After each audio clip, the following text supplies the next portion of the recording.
Morning, Charlie. Hi, Ray Ray. Good morning. Greeted with a handshake and sunny disposition, Welcome back. the day always starts right in Mr. Chris's class. Good morning, today is Thursday, September. Kris Hinrichsen is now in his 10th year of full-time teaching. 75.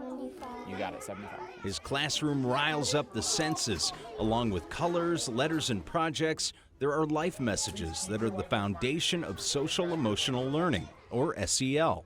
It's a process that focuses on interpersonal skills. Like, how do I interact with my friends? How do I manage my emotions when I'm with other friends? And then you have the self-management piece of like, how do I control myself when I'm having those emotions and feelings? Hinrichsen credits his first substitute teaching experience for introducing him to the concept of SEL. I didn't know I was going to be in kindergarten, so I'm like, I'm in a tie, I got my suit jacket on, I get to kindergarten, and it is a disaster of a day. Like, a kid pees his pants, a kid loses his shoes, like, in my opinion, like an awful day.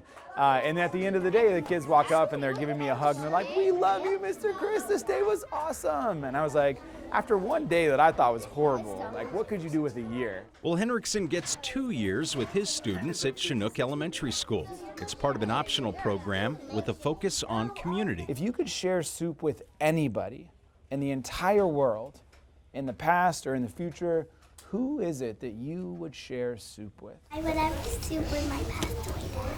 I selfishly teach first and second grade because the magic that happens from a kid going from learning their letter sounds in kindergarten to like sight words where they're just starting to read, and then by second grade they're like reading for themselves to gain information.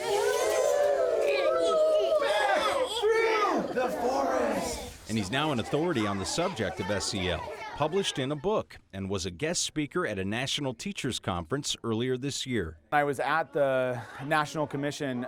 There were a lot of states like New York and Nevada that were coming to me and being like, "Alaska, like, you guys are on our map for what you're doing for social emotional learning." And that was really surprising to be like, wow, I'm in a district that's like a leading national figure. But Hinrichsen's direct focus is on the mental and emotional growth of his students, his community, and preparing them for what's next.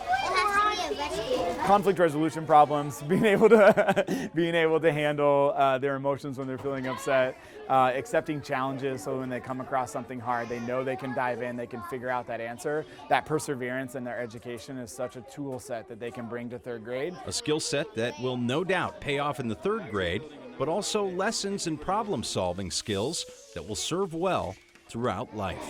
We're